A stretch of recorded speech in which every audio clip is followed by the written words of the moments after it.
Whenever a major game developer puts out new information on an upcoming release, that could be through an announcement or the release of a trailer, there's going to be a reaction from gamers, whether positive or negative. And if you actually look at the trailer for Bungie's new extraction shooter Marathon, it's not really good. As you can see, the trailer's been out for 9 days, just over 900,000 views, and of that, 22,000 likes and 33,000 dislikes. Now, that's not the worst ratio around, but still, having more dislikes than likes on this is not a good sign, with a lot of people looking at this trailer and saying that it just reminds them of Concord, a game that was a colossal failure for Sony when that was released, so much so that they had to pull it from the market. And when people are looking at this trailer for Marathon, even though it is a different game, they're thinking this is probably just going to be more of that.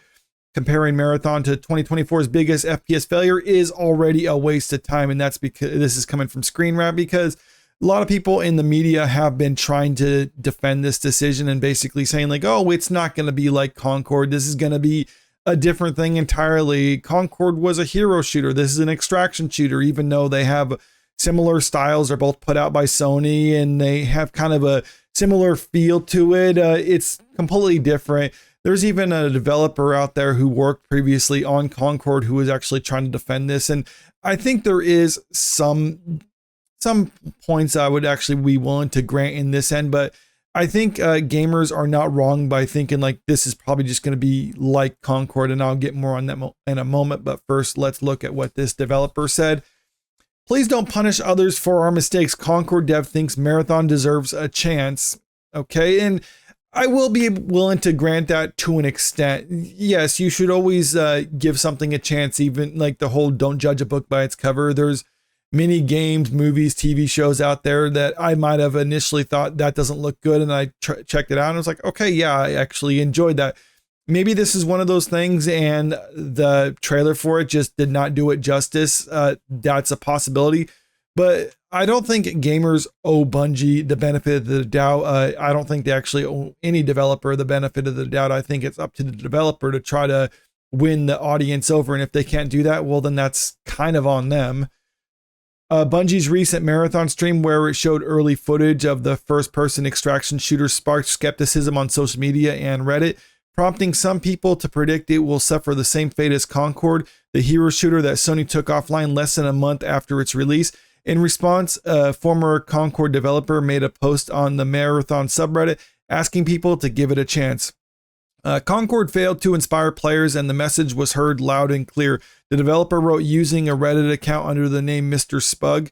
It was gut-wrenching to see our project fail and be the laughingstock of many online. The developer, who worked at Firewalk Studios before Sony shuttered it a few months after taking the game down, said they sympathize with the Bungie developers who put a lot of effort into making Marathon, and that they commend them for taking a chance in what is an extremely competitive genre.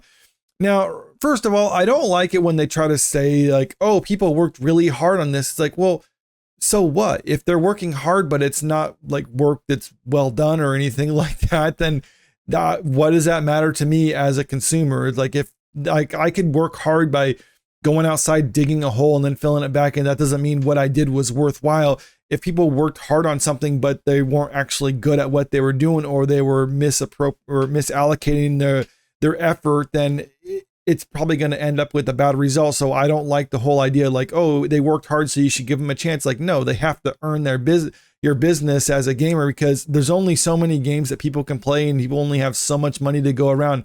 They're not just going to buy every new game that comes out there because they need to give the developers a chance, because yes, literally every game has effort put into it, and everyone who works on games is putting some effort, even if it's like a really cheap looking one or if it's a really terrible one. There was effort put into place on there, and I don't think people are owed the developer any chance because they actually tried or put effort into it. And also this whole thing about it being a competitive genre, that's also another hindrance for it, because part of shooters right now is people seem to find the one that they gravitate towards and they stick with that. So when you're introducing something new like this, well, then it's asking a lot for them to say, hey, step away from what you already know and come check out our new game, because some people are willing to give them a shot, but other people are like, well, why should I do that? What are you going to do for me? Or why should I actually skip or abandon what I'm doing now in order to come to your new thing? And if they're not really offering anything of substance, well, then you're not going to really get that much business from them, are you? Or at least I don't think they will. I worked on Concord and did my best, they wrote. We came up short. Please don't punish others for our mistakes. Although Concord was a different kind of game than Marathon, they're both still published by Sony. One of the biggest criticisms coming out of the Marathon stream was Bungie's decision to not go the free-to-play route.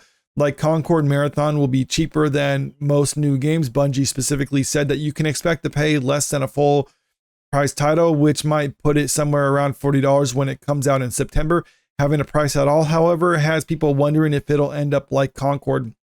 And that was the big thing for when it comes to Concord and why this probably should go to free-to-play route, because some people are also pointing out, it's like, well, they're probably going to charge you for the game and then also nickel and dime you on other aspects of it. So you're going to have to just keep paying for it. And if they're going to do that, then they might as well just go the free-to-play route. But the free-to-play route also ensures that more people will be willing to actually give this a shot, because right now, like I said, people already gravitate towards the shooters that they already like. And if a new one comes out, if it's like, hey, this is free, so you should just give it a shot before you actually spend any money on it, more people are going to be willing to take the advice of this developer and be like, okay, I guess we can give it a shot and see if we like it. If we don't, I can always just uninstall it and go back to what I was doing. But when you're asking people to invest money into it before they even get a chance to play, well, then that means you need to really earn their confidence. Even if it is only $40 or even $30 or let's say $20, you're still asking them to spend money. It's kind of like, are you be more willing to sign up for a free trial of something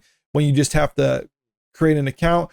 Or would you be more willing to sign up to it when you have to put in your credit card information for the free trial? Like, people have that barrier, even if you're, it's like, oh yeah, you just have to put in your credit card information, and then after this trial period, then we'll start charging you, but you can always cancel it.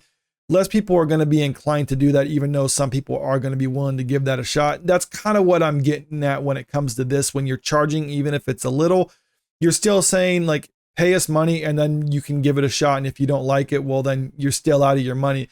And then when people are noticing that it looks very similar to Concord, that's when they're starting to think like, well, Concord wasn't the free-to-play route. People had to actually pay money for it. Some people bought physical copies of that game. And now that they took the game offline, they're left with just a disc that they can't do anything with. And that's another thing about this and why people would be less inclined to give this game a shot if they have to pay money for it, because they're like, well, I don't want to have to pay money for something if it does go to Concord route and end up getting taken down like a month after it's released, something that Sony has already demonstrated they're willing to do. Then people are going to be like, well, I'm not going to buy a copy of this unless I know the game's going to have some staying power, because I'm not going to waste my money on something that I'm not going to be able to even play on my own. And that's a big problem for this. And that's why a lot of people are saying like not going the free to play route is probably to the detriment of this game. They'd have a lot better chance if they just went the free to play route, and then or at least do that for like I don't know, for a time period before you try to figure out how to get money out of people. But even then, if you're trying to get money out of people, then you can only do that if you actually produce something that makes people want to play it. And so far, the marketing for this game has not been enough to do that. And if people want to still do what this developer says and just give them a shot, well, then that's their right to do that. I'm not going to say that you shouldn't do that at all, but it's up to Bungie to try to entice people through their marketing campaigns. And if they fail to do that, well, then that is on them. But let me know what you think about this in the comment section below. Do you think this is going to be like another Concord, or do you think it actually has a chance to succeed in this oversaturated market? Let me know what you think. And also, if you haven't already, make sure you click that subscribe button if you want to stay up to date with the latest entertainment news. And don't forget to click that like button and share this video out there, because it really helps out with the channel. Thank you.